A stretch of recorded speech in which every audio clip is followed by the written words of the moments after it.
नमस्कार, कार्यक्रम विमर्शमा स्वागत छ। म मदन खाती। दर्शकवृन्द, सरकारले प्रतिनिधि सभाको विघटन गरी निर्वाचनमा जाने निर्णय गरिसकेपछि यति बेला प्रतिनिधि सभाको विघटनको विरुद्ध पनि र त्यस्तै गरी राष्ट्रपतिले जसरी आह्वान गर्नुभएको थियो कि संविधानको धारा 76 को 5 अन्तर्गत सरकार बनाउनको लागि दुईवटा दाबी परेका थिए, प्रधानमन्त्रीको तर्फबाट र प्रमुख प्रतिपक्षी दलको नेताको तर्फबाट। तर उक्त विषयमा पनि राष्ट्रपति संस्थाले चाहिँ यथोचित निर्णय नगरेको हुँदै त्यसको विरुद्धमा पनि यति बेला सर्वोच्चमा रिट दायर भएको छ र सर्वोच्चमा रिट दायर गर्दै परमादेश मार्फत प्रमुख प्रतिपक्षी दलका नेतालाई प्रधानमन्त्रीमा नियुक्तिको परमादेशको माग गरिएको छ र अब यति बेला सम्भवतः भोलिदेखि चाहिँ सर्वोच्चमा बहस सुरु हुने भनेर बताइएको छ। तर अहिले आम नागरिकमा के होला, कसरी अगाडि बढ्ला, किनकि बजेटको समय पनि आएको छ र संवैधानिक व्यवस्था अन्तर्गत नै जेठ 15 गते बजेट ल्याउनु पर्नेछ। तर रिटमा जसरी अध्यादेश मार्फत बजेट चाहिँ ल्याउन नदिनको लागि सरकारलाई महत्त्वपूर्ण काम कारबाहीहरू अगाडि नबढाउनको लागि जुन आदेशहरू माग भइराखेको छ र संसदको पुनर्स्थापनाको मागहरू भइराखेको छ, अब के होला, कसरी अगाडि जाला, अन्तरिम आदेशहरू आउँछ वा आउँदैन, यिनै विषयमै केन्द्रित भएर अबको प्रक्रिया के भन्ने विषयमा केन्द्रित रहेर आज हामी संवाद गर्दैछौँ। र यो विषयमा संवाद गर्नको लागि आज हामीले कार्यक्रम विमर्शमा आमन्त्रण गरेका छौँ वरिष्ठ अधिवक्ता चन्द्रकान्त गेवालीलाई। चन्द्रकान्तजी, यहाँलाई कार्यक्रममा स्वागत छ। धन्यवाद छ। अब अहिले भोलिदेखि चाहिँ सम्भवतः बहस सुरु हुने भनेर बताइएको छ। जसरी प्रमुख विपक्ष, मुख्य गरी त विपक्षी गठबन्धन चाहिँ अहिले सर्वोच्चको ढोका ढकढकाउनको लागि पुगेको छ। अब चाहिँ सर्वोच्चको भूमिका र सर्वोच्चको जिम्मेवारी चाहिँ यहाँले के देख्नुहुन्छ? अब कसरी अगाडि बढ्छ? अब सामान्य सर्वोच्चमा संसद विघटन उप चाहिँ झन्डै 30वटा मुद्दाहरू परेको अवस्था देखिन्छ। 30वटा मुद्दामा आधा जस्तो मुद्दा विरोधी इजलासबाट हेरिनुपर्छ भन्ने मुद्दाहरू छन्। अर्को मुद्दा चाहिँ झन्डै 15वटा मुद्दा भन्ने आएको छ सूचनामा पनि, 15वटा जति होला। त्यो चाहिँ संवैधानिक इजलासले हेरिनुपर्छ, गम्भीर संवैधानिक प्रश्न उठ्यो भन्ने एउटा निवेदनहरू एक खालको निवेदन छन्। अर्को चाहिँ होइन, जटिल कानुनी प्रश्न र जटिल संवैधानिक प्रश्न उठ्यो हुनाले विरोधी इजलासले हेरिनुपर्छ भनेर यसरी रिट निवेदन परिरहेका छन्। दुईटा कोणबाट रिट निवेदन सामान्य सर्वोच्चमा परेको छ। अब भोलि पेशी चाहिँ डिभिजन बेन्च या वृहत बेन्चले हेर्ने भन्ने तर्फको चाहिँ पेशी हुन्छ। भोलि बहस पहिरो त्यहाँबाट सुरु हुन्छ। अब शुक्रबार भनेको संविधान इजलास बस्छ। संविधान इजलासले गर्ने भनेको संविधानको गम्भीर प्रश्न उठ्यो भने, व्याख्याको गम्भीर प्रश्न उठ्यो भने संविधान इजलासले हेर्ने हुनाले गम्भीर प्रश्न उठेन भन्ने कुराको निर्क्युल गर्ने काम फेरि संविधान इजलासले गर्दछ। जटिल कानुनी प्रश्न, जटिल संवैधानिक प्रश्नको व्याख्या फेरि अन्तिम व्याख्या गर्ने फेरि संविधानको व्याख्या पनि गर्ने सर्वोच्चले गर्ने भावनाले अब विरोधी इजलासले हेर्ने या संविधान इजलासले हेर्ने भन्ने कुरामै भोलि सर्वोच्चले त्यही अनुसारको एउटा कारण देखा आदेश जारी गर्दै अनि कुन बेन्चले हेर्ने, विरोधीले हेर्ने या संविधान इजलासमा पठाउने भन्ने भोलि तय हुन्छ। र संविधान इजलासले त संविधान इजलासले हेर्ने या विरोधी इजलासले हेर्ने यतापट्टि भोलिकोले विरोधी इजलासले भन्यो भने फेरि त्यतापट्टि जानुपर्ने पनि आउन सक्छ। तर हालाकि गत पौषमा भएको जुन चाहिँ विघटनको थियो त्यतिखेर चाहिँ विरोधी इजलासले हेर्ने या संविधान इजलासले हेर्ने भन्दाखेरि संविधान इजलासले हेर्ने भनेर पछिल्लो अहिले गत पौषको चाहिँ विघटनको मुद्दा संविधान इजलासले हेरेको थियो। त्यही अनुसार चाहिँ प्रक्रियाहरू अगाडि बढ्छन्। जस्तो अहिले हेर्दाखेरि परस्पर विरोधी खालका रिटहरू पनि सर्वोच्च अदालतमा पुगेको छ। एकातर्फ प्रधानमन्त्रीलाई नै प्रधानमन्त्रीको रूपमा नियुक्तको कुरा भने, अर्कोतर्फ फेरि प्रमुख प्रतिपक्षी दलको नेता, अर्कोतर्फ राष्ट्रपतिले जसरी आह्वान गर्नुभयो उक्त प्रक्रिया नै पुगेन भन्ने कुरा पनि छ। त्यो सम्पूर्ण एउटै डालोमा हालेर हेरिन्छ कि फरक फरक तरिकाले हेरिन्छ कि के हुन्छ? अब यस्तो हुन्छ, पहिलो आह्वान भएको थियो नि 5 बजेको लागि भनेर, त्यतिखेर चाहिँ विघटनका 12वटा मुद्दाहरू विघटन गर्न हुन्न भन्ने एउटा मुद्दा थियो। अर्को आह्वान भएको रोकिनुपर्छ भन्ने चाहिँ 11वटा मुद्दाहरू थिए। त्यसमा विघटन को चाहिँ प्रतिषेधको आदेशले चाहिँ रोकिपाउँ र अन्तरिम आदेशले चाहिँ यसलाई रोकिपाउँ भन्ने रिट थियो एउटा। त्यो गरेर जम्मै 12वटा थियो। त्यो 12वटा रिट चाहिँ दर्ता भएनन्। दर्ता अर्को दिन दर्ता गर्ने भन्दै फेरि चाहिँ विघटन भयो। विघटन भएको कारणले अब विघटनकै मुद्दाहरूलाई बढी प्राथमिकता दिएर यतिपट्टि हेरिन्छ। सायद पहिलाको चाहिँ आह्वान भएको कुरालाई चाहिँ दर्ता भएको छैन भन्ने लाग्छ है। अब यसमा विघटन भइसके पछाडि त्यतिकै थाती रहेको छ भन्ने मलाई लाग्छ। त्यो के भयो त्यो मलाई जानकारी छैन। एउटा रिट चाहिँ दर्ता भएको छैन भनेर भने हुनाले त्यही होला भन्ने मलाई लाग्छ। जस्तो अब अहिले विपक्षी गठबन्धनले जसरी परमादेशको माग गरेको छ, सर्वोच्च अदालतले नै नियुक्ति गरेर चाहिँ बहुमत सिद्ध गर्ने अथवा विश्वासको मत लिने वातावरणको अवस्थाको लागि भन्ने कुरा छ। यो कहिलेसम्म होला, के होला, यो आफैमा हुन सक्ने सम्भावना यहाँले के देख्नुहुन्छ, यसका आधारहरू के छन्?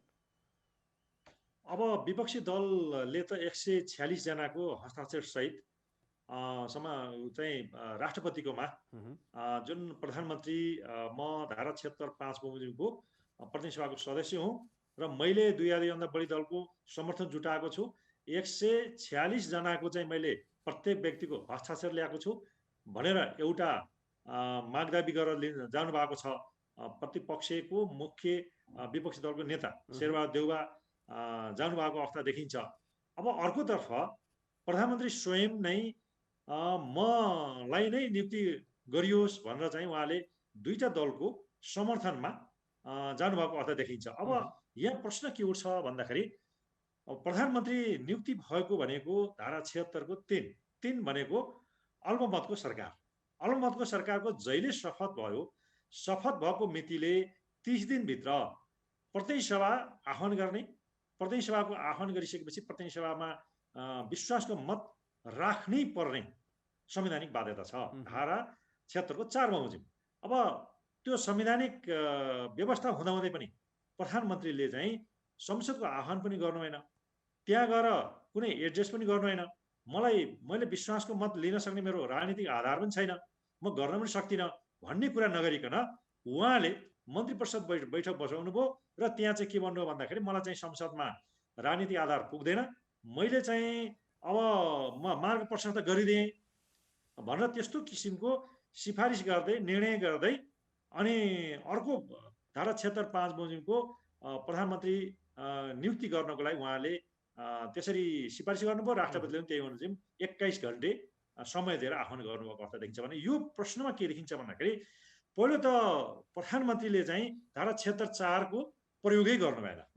धारा 76(4) चाहिँ अनिवार्य रूपमा प्रयोग गर्नुपर्ने स्थिति थियो जहाँ विश्वासको मत लिनै पर्ने अवस्था संवैधानिक बाध्यता छ। त्यो कुरा हिजो संविधान बनाउँदाखेरि पहिलो संविधान सभाले पनि त्यही व्याख्या गर्यो, दोस्रो संविधान सभाले त्यही अनुसारको चाहिँ संविधान बनाइदियो र संवैधानिक इजलासले पनि प्रत्येक चाहिँ प्रधानमन्त्रीलाई निशर्तात्मक रूपमा संसद विघटन गर्ने अधिकार छैन। बहुमतको सरकार छ भने उसले विश्वास मत लिएन भने कामचलाउ सरकार हुने, अर्को कोलिसन गभर्मेन्ट छ भने त्यसले विश्वास मत लिन सकेन भने पनि कामचलाउ सरकार हुने, फेरि तेस्रोमा पुग्ने, तेस्रोले पनि विश्वासको मत लिन सकेन भने विश्वास मतले ऊ चाहिँ सरकार चलाउने, विश्वास मत लिन सकेन भने अनि उसले चाहिँ राजीनामा गर्दै धारा 77 को 1 बमोजिमको क बमोजिम राजीनामा गर्ने, 77(1) को ख बमोजिम फेरि विश्वास मत लिने। यदि चाहिँ दुईटै अवस्था भयो बल्ल बाटो प्रशस्त हुने, पदरिक्त हुने, पदमुक्त भएपछि धारा 77(3) बमोजिमको काम चलाउ सरकार हुने भन्ने व्यवस्थालाई अहिलेका प्रधानमन्त्रीले कहीँ कतै पनि प्रयोग गर्नु भएन भने ती धारा 76 को 4 पनि प्रयोग भएन, 77 को 1 को क र ख पनि प्रयोग भएन, उहाँ काम चलाउ पनि हुनु भएन र उहाँको कार्यकारिणी अधिकार अझै पनि रहिरहेको अवस्थामा ल म बाटो प्रशस्त गरेँ, ल मलाई चाहिँ 2 बढी दलको समर्थन छ, म प्रतिनिधि सभाको सदस्य हुँ भन्ने चाहिँ संवैधानिक क्षेत्राधिकार नै रहेन, संवैधानिक हकाधिकारै रहेन, उहाँको कम्पिटेन्ट एउटा प्रधानमन्त्रीमा क्लेम गर्ने राइटै रहेन। यस्तो अवस्थामा उहाँको दाबी पुग्छ भन्ने कुरा त यो संविधानले चिनेन, संविधान इजलासले गरेको व्याख्याले पनि चिनेन।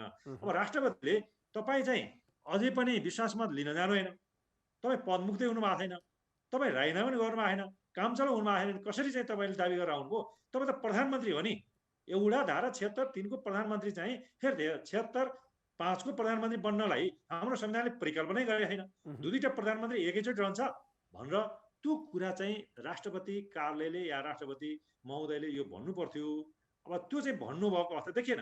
अब संवैधानिक राष्ट्रपतिले के हुन्छ भन्दाखेरि यस्तो अवस्थामा कम्तीमा पनि संविधान अनुकूल तपाईँ गर्नुहोस्, यदि गर्दैन भने चाहिँ तपाईँ यसो गर्नुहोस् भनेर सचेत पनि गराउने र कम्तीमा पनि तपाईँ सचाएर आउनुहोस्, मिलाएर आउनुहोस् भन्ने चाहिँ संवैधानिक राष्ट्रपतिको दायित्व हुन्छ। संवैधानिक दायित्व यो चाहिँ संवैधानिक सर्वोच्चता हो।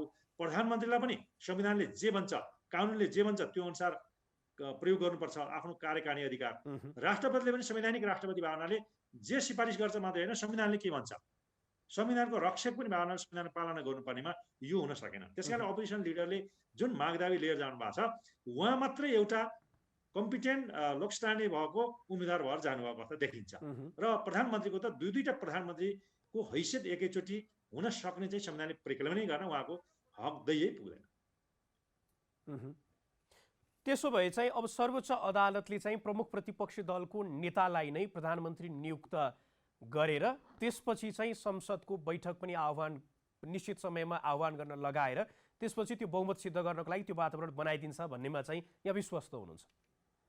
अब मलाई के लाग्छ भन्दाखेरि अब यो जेठ 15 गते बजेट ल्याउनै पर्ने स्थिति छ। अब प्रधानमन्त्रीको सिफारिसमा राष्ट्रपतिले कार्तिकको 26 गते मङ्सिर 3 गते चाहिँ 2 चरणमा निर्वाचन गर्ने भनेर स्वीकृत गरेर निर्वाचनमा संसद विघटन गरेर निर्वाचनमा जाने भनेर निर्णय भएको अवस्था देखिन्छ। पहिलो अवस्थामा प्राइमा फेसी रूपमा यो केस चाहिँ साँच्चीकै रूपमा हेर्ने भने एउटा एरर अफ ल छ कि छैन भनिन्छ, अर्थात् गम्भीर संवैधानिक त्रुटि छ कि छैन, गम्भीर कानुनी त्रुटि छ कि छैन, र यसले चाहिँ राष्ट्रलाई इरिपेयरेबल लस हुन्छ हुँदैन, अपूरणीय क्षति भनेको अहिले 40 अर्ब चाहिँ राष्ट्रले बिहोर्नुपर्छ चुनावको लागि। र अहिले यत्रो कोरोना महामारी छ, एकजना मान्छे पनि मर्न हुन्न कोरोना महामारीले भन्ने अर्कोतर्फ जीवनको अधिकार छ। अहिले दिनमा 100औं मान्छे मरिरहेछन्, हजारौं मान्छे चाहिँ संक्रमित छन्। यस्तो अवस्थामा राष्ट्रलाई त धेरै अपूरणीय क्षति हुन्छ। त्यो अपूरणीय क्षति भएको या ग्रस भायोलेसन अफ ल भएको या एउटा गम्भीर संवैधानिक प्रश्न उठेको प्रथम दृष्टिमा देखिन्छ भने पहिलो 15 गतेको बजेटलाई पनि स्टे अर्डरले रोक्ने हुन्छ, स्टे अर्डरकोबाट अन्तिम आदेशबाट रोकिन्छ, रोक्नुपर्ने हुन्छ अदालतले।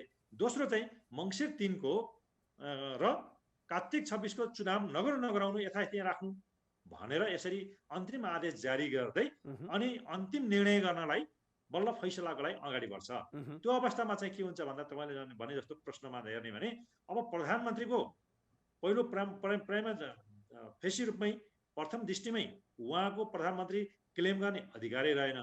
अब प्रतिपक्षको चाहिँ 146 जना जुन सांसद हस्ताक्षर लाग्नु भएको छ, जहाँ चाहिँ हालाकि धारा 76(5) को यो होइन कि एउटा प्रधानमन्त्रीले म प्रधानमन्त्री बन्न सक्छु, भोलि चाहिँ धारा 76(4) बमोजिमको मैले विश्वास मत लिन सक्छु र मैले स्थिर सरकार दिन सक्छु, अब बाँकी रहेको समय छ त्यो समय मैले स्थिर सरकार दिन सक्छु भन्ने विश्वस्त देखायो भने राष्ट्रपतिले प्रधानमन्त्री नियुक्ति गर्ने हो भने अहिलेको अवस्थामा ती आधार पनि देखाएको अवस्था देखिन्छ। भोलि 136 मत पुर्याउन सक्ने क्षमता अपोजिसनको लिडर शेरबहादुर देउवा हुनुहुन्छ, उहाँले देखाएर नै 146 पुर्याउनु भएको छ भनेपछि त्यो एउटा आधार देखिन्छ विश्वास मत लिन सक्ने। भोलि स्थिर सरकार चलाउन सक्छु भन्ने पनि बहुमतमै छ भनेपछि हालाकि 2 या 2 भन्दा बढी दलको समर्थन मात्रै लगाए पनि पुग्थ्यो यो धारा। प्रत्येक 275 सांसदज्यूलाई यही विषयमा चाहिँ सरकारको र सरकारलाई समर्थन गर्नेहरूको तर्क सुन्यो भने उहाँहरू चाहिँ पहिलो कुरा त उहाँहरूले जुन संसदीय दल नेकपा एमाले र जसपाको पार्टीले नै त्यहाँको संसदीय दलको नेताले चाहिँ राष्ट्रपति कार्यालयमा 2वटा पत्र लेखेर जसले समर्थन गर्नुभएको छ प्रमुख प्रतिपक्षी दलको नेतालाई उहाँहरूलाई हामी कारबाही गर्न सक्छौँ भने त्यो 2वटा पत्रको उहाँहरू एउटा त्यो देखाउनुहुन्छ जसको कारणले गर्दाखेरि चाहिँ शेरबहादुर देउवाको हकमा चाहिँ उहाँले बहुमत सिद्ध गर्न सक्नुहुन्न भने एउटा त्यो तर्क उहाँहरूको छ। अर्को कुरा चाहिँ राष्ट्रपतिले जे निर्णय गर्नुभएको छ राष्ट्रपतिको त्यो स्वविवेकीय अधिकार हो, यो प्रधानमन्त्री स्वयं पनि भन्नुहुन्छ कि त्यस कारण गर्दाखेरि उहाँको हकमा चाहिँ त्यो प्रश्न उठाउन मिल्दैन भन्ने कुराहरू पनि उहाँको तर्क सुनिन्छ। यो 2वटालाई चाहिँ आधार बनाएर यसलाई कसरी हेर्ने, कसरी विश्लेषण गर्ने? धारा 76(5) को कुरा गर्दाखेरि स्वविवेकीय अधिकार हो भनेर मैले मान्दिनँ। जस्तो पहिलाको 47 सालको संविधानको धारा 35 थियो, त्यहाँ प्रधानमन्त्री मन्त्री परिषद र राष्ट्राध्यक्ष या राजालाई चाहिँ संविधान राजालाई चाहिँ केही स्वविवेकीय अधिकार दिएको थियो। तर अहिले चाहिँ स्वविवेकीय अधिकार होइन कि राजनीतिक अधिकार चाहिँ सबै जनतामा छ, राजकीय सत्ता जनतामा छ, जहाँ चाहिँ सोर्स अफ पावर पनि जनतामा छ, त्यसको केही कानुनी अधिकार केही संवैधानिक अधिकार चाहिँ संसदले फेरि सरकारलाई चाहिँ दिएको अवस्था हो। यो इन्डाइरेक्ट डेमोक्रेसी हो।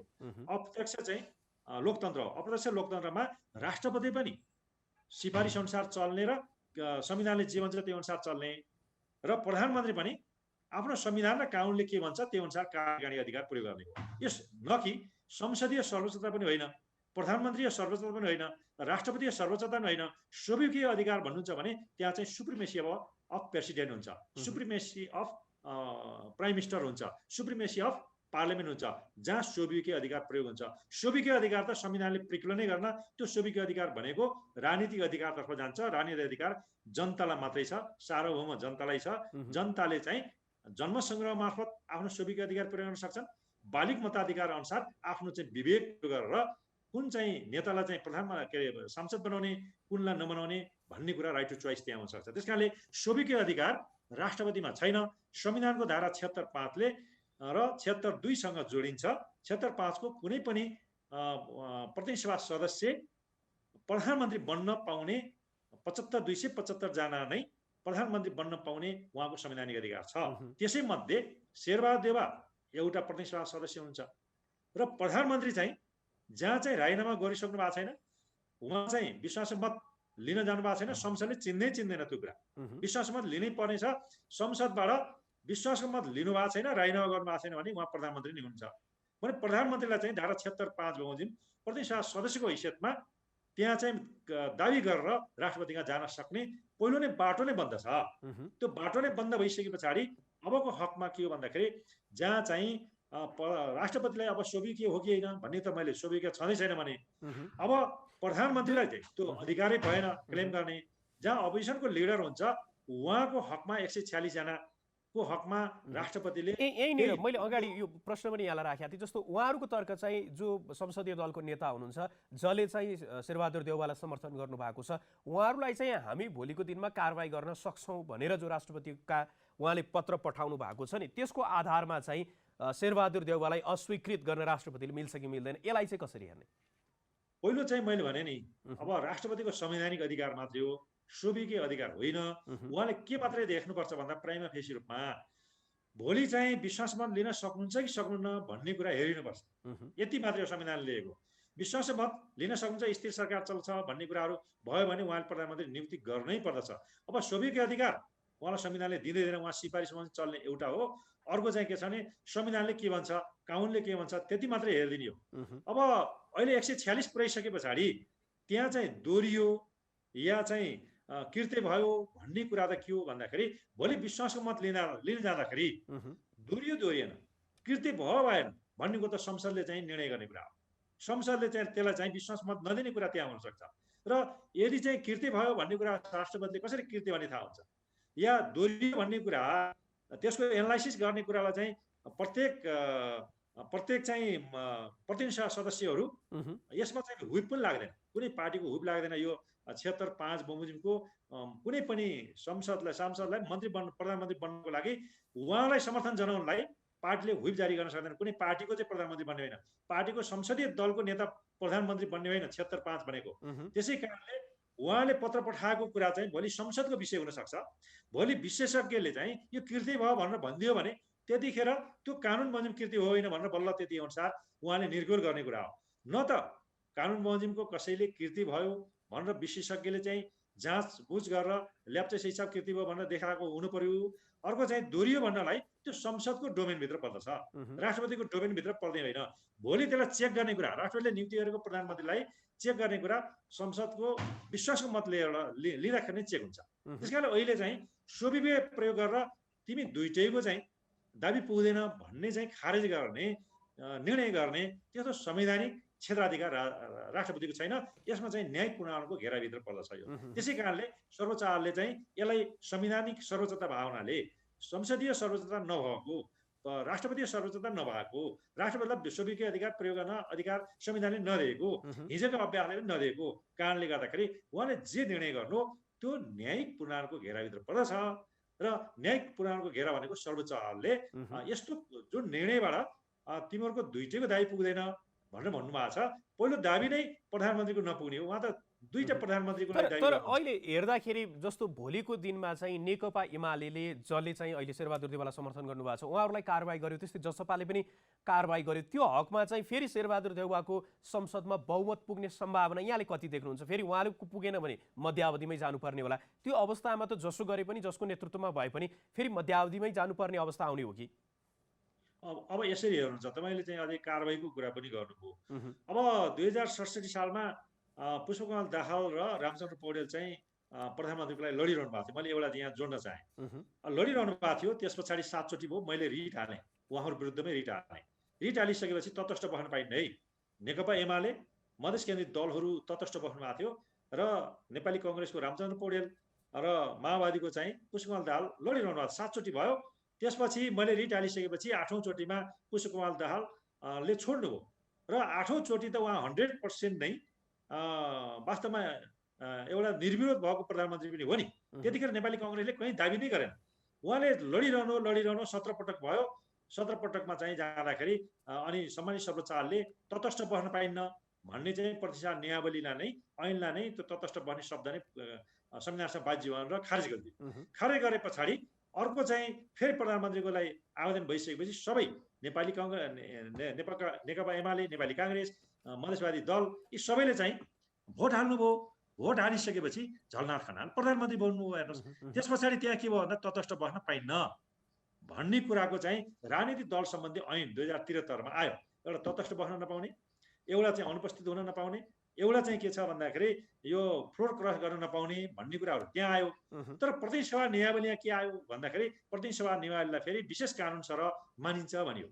जुन चाहिँ सभा हो त्यसले बनाएको कानुनलाई नै विशेष कानुन सरह मान्ने हुनाले कसलाई रिप्लेस गर्छ भन्दाखेरि त्यो तटस्थ बस्न पाउने या फ्लोर क्रस गर्न पाउने भन्ने कुराहरू त्यहाँ चाहिँ राजनीतिक दललाई रिप्लेस गरेर ऐनलाई रिप्लेस गरेर त्यो नियमावली राखियो। तटस्थ बस्न पाउने कुरा गरियो भनेपछि यहाँ चाहिँ अहिले त्यो तटस्थ बस्न पाउने या फ्लोर क्रस गर्न पाउने भनेको त पार्टीले उठाएको खण्डमा, पार्टीले यो चाहिँ व्हिप जारी गरेको खण्डमा या मतदान गर्नुपर्ने अवस्था चाहिँ त्यस्तोमा फ्लोर क्रस हुन्छ। यो मतदान गर्नुपर्ने होइन। प्रत्येक सांसदलाई उसले अनुरोध गर्न सक्छ मलाई मत देऊ भन्ने हो। कुनै पार्टीलाई अनुरोध गरेको होइन। पार्टीलाई अनुरोध गरेको भए पार्टीले व्हिप जारी गर्न सक्थ्यो। प्रत्येक इन्डिभिजुअल स्वतन्त्र छन्। प्रत्येक 275 जना सांसद स्वतन्त्र छन्। स्वतन्त्रलाई चाहिँ उहाँहरूले दाबी गर्न सक्नुहुन्छ। त्यो आधारमा चाहिँ पार्टीले कारवाही गरेर उहाँको सांसदको पद जान सक्दैन। यदि चाहिँ फ्लोर क्रस व्हिप जारी गरेको अवस्था, फ्लोर क्रस गरेको अवस्था, त्यो अब मतदान गर्नुपर्ने अवस्था भएको भए, विश्वासको मत दिनुपर्ने अवस्था मतदान गर्दाखेरि भएको अवस्था व्हिप जारी गरेको भए त्यतिखेर चाहिँ फ्लोर गर्यो। अगाडि नै कारबाही भएको हकमा चाहिँ त्यति बेला के हुने त? त्यसो भए चाहिँ जति बेला कारबाही गर्दाखेरि त सभामुखलाई चाहिँ दिनुपर्ने हुन्छ सांसद पद जानलाई। पार्टीका चाहिँ विभिन्न उहाँका जिम्मेवारीहरू हट्न सक्लान्, पार्टीका जिम्मेवारी हट्न सक्लान्, उहाँको पद जान सक्ला पार्टीको। तर संसदको पद जानलाई त उहाँले फ्लोर क्रस गर्नै पर्दछ। फ्लोर क्रस गर्नलाई मतदान गर्ने बेलामा व्हिप जारी गर्नै पर्दछ। कसैले व्हिप पनि जारी गरे होइन। व्हिप जारी गर्ने अवस्थै होइन। यो धारा 76, 76 को 2 बमोजिम या 76 को 3 बमोजिमका कुनै पार्टीको संसदीय दल नेतालाई प्रधानमन्त्री बनाउने होइन। 76 1 बमोजिमको संसदीय दल नेतालाई प्रधानमन्त्री बनाउने होइन। यो त प्रत्येक सांसद चाहिँ प्रधानमन्त्री हुने हकाधिकार। मैले कसरी तपाईलाई बुझाउन सकिन? कुरा गर्दाखेरि पनि यदि पार्टीले चाहिँ उलाई दलविहीन बनाइदियो त्यो अवस्थामा त उसको संसद पद त जाने होला नि त फेरि। पार्टीको दलविहीन एकछिन मान्नुहोस्। धारा 89 म पनि भनिएको छ, जानकारी दिएमा भनिएको छ पार्टीको दलविहीन बनायो। दलविहीन बनाए पनि त्यहाँ के हुन्छ फ्लोर क्रस गर्यो भने मात्रै चाहिँ सांसद पद जान्छ। अहिले त विश्वास मतलाई हाल भनेर या अविश्वास प्रस्ताव हाल या कुनै चाहिँ मतदान गर भनेर चाहिँ भनेको अवस्था छैन या त्यसमा चाहिँ व्हिप जारी गरेको अवस्था छैन। त्यो अवस्थामा त पार्टीको सदस्यहरू जाला, पार्टीको सदस्य विहीन बनाउला, तर सांसद त रह्यो त स्वतन्त्र सांसद रहेपछि त्यो स्वतन्त्र सांसदले जसलाई पनि हस्ताक्षर गरिदिन सक्छ, जसलाई पनि यो 76.5 भनेको प्रत्येक स्वतन्त्र सांसदकै रूपमा रहेका प्रत्येक चाहिँ प्रत्यक्षको लागि पनि र समानुपातिक लागिको पनि दुवैको लागि एउटै हुन्छ कि फरक हैन? समानुपातिकको त पार्टीले चाहिँ विथड्र गरेर फिर्ता बोलाउन सक्छ। हेर्नुहोस् यो त कन्स्टिट्युन्सीबाट जहाँ चाहिँ निर्वाचित भएर आएका हुन्छन् त्यस्तोलाई चाहिँ गर्न सक्दैन।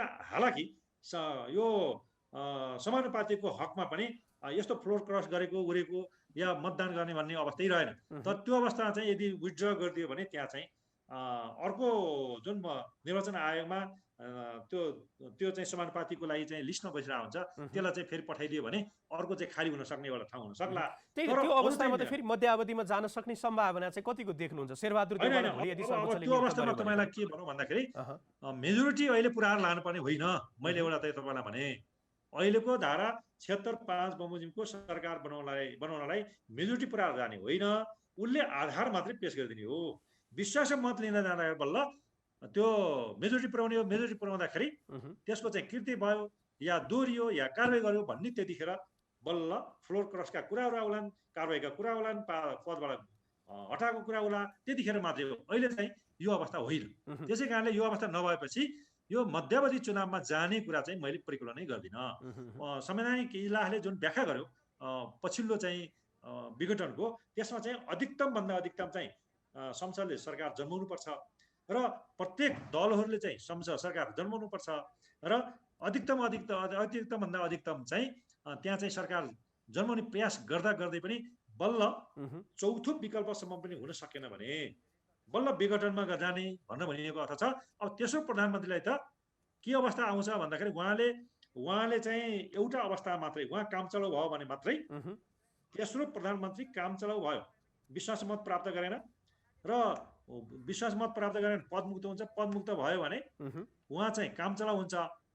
कामचलाउ भनेको चाहिँ जनताको कार्यकारी अधिकार डिस्कनेक्टेड हुन्छ, सम्बन्ध विच्छेद हुन्छ। त्यो भएपछि चौथो प्रधानमन्त्री खोज्ने हो। पदरिक्त भएपछि चौथो प्रधानमन्त्री खोज्दाखेरि चौथो प्रधानमन्त्रीले आधार पेश गरेन र कुनै पनि प्रधानमन्त्री बन्न सक्ने विश्वसनीय आधार दिएन भने बल्ल कामचलाउ तेस्रो प्रधानमन्त्री अल्पमतको प्रधानमन्त्री मात्रै संसद विघटन गर्ने अधिकार छ। भने उहाँ त कामचलाउ नै हुनुभएको होइन, उहाँ त कार्यकारी अधिकार प्रयोग गर्नुभएको छ। उहाँले विश्वास मत लिन जानुभएकै छैन, अविश्वास प्रस्ताव पारित भएकै छैन।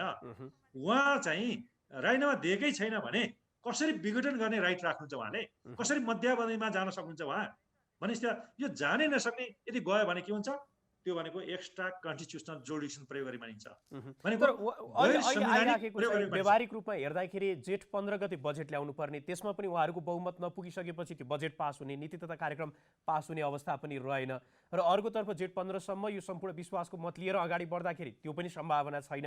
यो सम्पूर्ण बाध्यताले प्रधानमन्त्रीलाई विघटनतर्फै उन्मुख गराएको हो कि? प्रधानमन्त्रीलाई अहिले चाहिँ विघटनको राइट चाहिँ छैन भने पहिलो चाहिँ मैले भने, अब उहाँलाई उन्मुख गराएको भनेको त अर्को सरकार बन्न सक्छ भन्ने आधार त पेश गरेको थियो नि त राष्ट्रपतिका। आधार पेश गर्दा गर्दै पनि अब उहाँले चाहिँ एकैचोटि अर्को प्रधानमन्त्री बन्न सक्छ, अर्को प्रधानमन्त्री बन्यो भने बाँकी अवधि उसैले चाहिँ चलाउन सक्छ र निर्वाचनको लागि चाहिँ उहाँले लिडिङ गरेर निर्वाचनको सरकार बन्न सक्नुहुन्छ भन्ने त्यस्तो भित्र कलुषित मनसाय भएर, त्यस्तो मालाफाइड इन्टेन्सन भएर उहाँले विघटन गरेको लाग्छ। त्यसकारणले यो चाहिँ अर्को सरकार बन्न सक्दैन, आधारै भएन भनेर विघटन गरेको भन्ने मलाई लाग्दैन। उहाँले म मात्रै चाहिँ प्रधानमन्त्री बन्नुपर्छ, अरू प्रधानमन्त्री बन्न हुन्न, संविधानले परिकल्पना गरेको छैन भन्ने जस्तो भित्र मनमा लागेर संसदलाई पनि थाहा नदिइकन, संसदमा पनि नगइकन, संसदलाई पनि एड्रेस नगरिकन, संसदसँग कुनै चाहिँ उहाँले ट्रस्ट नै नमागिकन त्यसरी विघटन गरेको कुरा त संविधानले पहिलो चिन्दैन हेर्नुहोस्। र यो हिजोको संविधान इजलासले गरेको नि चिन्दैन। हाम्रा अभ्यास छन्।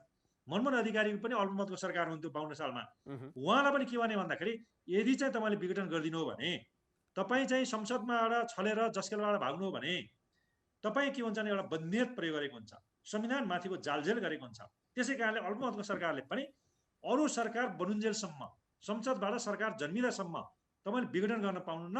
यो भयो भने के हुन्छ भने देशलाई चाहिँ अपूरणीय क्षति हुन्छ। अरबौं रुपियाँ चाहिँ निर्वाचनलाई खर्च गर्नुपर्ने हुन्छ, राज्य कोषको ढुकुटी रित्तिन सक्छ र इकोनोमी मार पर्न सक्छ।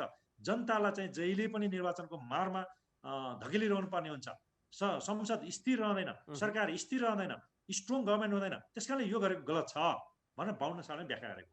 त्यो व्याख्यालाई चाहिँ अहिले पुनर्स्थापना हुँदाखेरि पनि यसले जस्तोको तस्तै व्याख्या गरिरहेछ। चौथो चरणसम्म चाहिँ प्रधानमन्त्री खोजिरहनुपर्छ, प्रधानमन्त्री चाहिँ बन्न सकेन भने बल्ल अन्तिम अवस्था गर्ने हो। त्यसका तिम्रो निशर्तात्मक अधिकार छैन संसद विघटन गर्ने। जस्तो चाहिँ बेलायतमा पनि हेर्नुहोस् जननी भनिन्छ, त्यहाँ फिक्स टर्म पार्लियामेन्ट एक्ट छ, त्यहाँ पनि अब विघटन गर्न पाइँदैन भनेर आयो।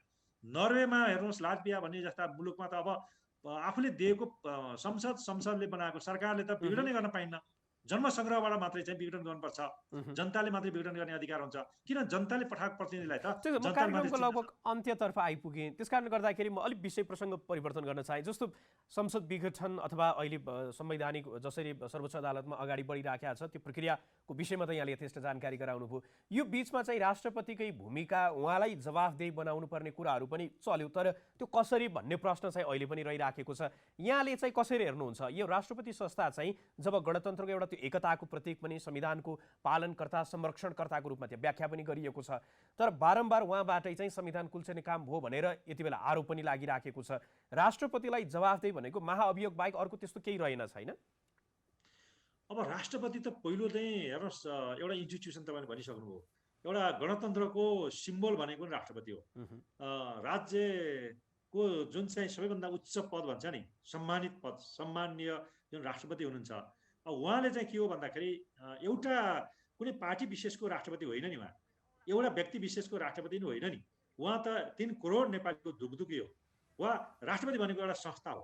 त्यस कारणले राष्ट्रपतिको जिम्मेवारी भनेको उहाँ पनि संविधानप्रति जिम्मेवारी हो, कानुनप्रति जिम्मेवारी हो, राष्ट्रप्रति जिम्मेवारी हो, जनताप्रति जिम्मेवारी हो, संसदप्रति पनि जिम्मेवारी हुन्छ र सरकारप्रति सरकारले के गरौँ भन्ने कुराहरू उहाँले वाच हेर्नुपर्ने हुन्छ। सरकारले चाहिँ यदि संविधानको गलत व्याख्या गरेर लग्यो, गलत निर्णय गर्यो, सरकार त जहिले पनि उन्मत्त हुन्छ नि। राजनीतिक अधिकार, जनताको राजनीतिक अधिकार प्रयोग गर्दाखेरि जहिले पनि बहुमत भयो भने पनि उन्मत्त हुन्छ। त्यसकारणले सरकारलाई पनि सचेत गराउने, सरकारलाई थ्रेट गर्ने, सरकारलाई पनि संविधान अनुसार चल भन्ने यत्रो जिम्मेवारी चाहिँ राष्ट्रपतिलाई दिएको छ। त्यसकारणले उहाँले इन्स्टिट्युसन प्रति नै, राष्ट्रप्रति नै जवाफदेही आफै हुने हो। राष्ट्रपति कुनै महाभियोग लगाउने एउटा चाहिँ हतियार त छ। अब महाभियोग लगाएर त्यहाँसम्म जानुभन्दा पनि राष्ट्रपति आफै चाहिँ म संविधानको पालक भएर म संविधान पालन गर्छु, म सिफारिस अनुसार चल्छु, म कानुन अनुसार चल्छु, राष्ट्रको जिम्मेवारी ममा भएर जनताप्रति म उत्तरदायी हुनुपर्छ, म संविधानप्रति उत्तरदायी हुनुपर्छ भनेर त्यो जिम्मेवारी बोध गर्नुपर्ने, आफै इन्टरनलाइज गर्नुपर्ने हो। त्यसकारणले राष्ट्रपतिलाई जिम्मेवारी गर्नलाई पहिलो आफै नै कन्स्टिट्युसनल मोरालिटी देखाउनुपर्छ, आफ्नो व्यक्तिगत मोरालिटी पनि हुन पर्यो, संविधानवादलाई पनि चिन्न पर्यो। 3टा चिज चाहिँ राष्ट्रपतिलाई जवाफदेही हुने चिज हो। अर्को महाभियोग भनेको त संसदले लगाउने कुरा हो, संसदको डोमेनभित्र पर्छ। संसदले चाहिँ महाभियोग लगाउने आधार देख्दछ, संविधानको घोर उल्लङ्घन भएको देख्दछ या कानुनको घोर उल्लङ्घन भएको देख्दछ भने त्यतिखेर संसदका 275 जना जुन सांसदहरूले चाहिँ उहाँ देख्नुहुन्छ भने महाभियोग लगाउने, 1/4 महाभियोगको दर्ता गर्ने एउटा कुरा होला। तर त्यो चाहिँ अन्य अवस्थाबाट उहाँलाई नियन्त्रण गर्ने अवस्था छैन। त्यहाँ संसदकै कुरा हो। अब महाभियोग लगाउने नलगाउने भन्ने कुरा संसदको कुरा हो। जहिलेसुकै आलोचना जस्तो प्रथम राष्ट्रपतिको सन्दर्भमा पनि मन्त्री परिषदको निर्णयभन्दा अलिक फरक ढङ्गले उहाँले अगाडि बढ्दाखेरि कटुवाल प्रकरणमा त्यति बेला जसले आलोचना गरिराख्नु भएको थियो, अहिले फेरि प्रधानमन्त्रीले जे गर्नुभएको छ अथवा जे सिफारिस गर्नुहुन्छ त्यो हुबहु अगाडि लैजाँदै गर्दाखेरि र त्यसलाई स्वीकृत गर्दाखेरि अहिले पनि फेरि आलोचना भइराखेको छ। बुझ्ने कसरी? यो मन्त्री परिषदको जे लैजान्छ त्यो तरिकाले गर्दाखेरि पनि आलोचना र अहिले फेरि उहाँ मन्त्री परिषदले भन्दा अलिक फरक तरिकाले अगाडि बढ्दाखेरि पनि आलोचना भनिसकेपछि राष्ट्रपति आफैले चाहिँ अगाडि बढाउँदाखेरि, निर्णयहरू लिँदाखेरि चाहिँ उहाँले कसरी लिँदाखेरि चाहिँ त्यो विवादमुक्त हुन्छ?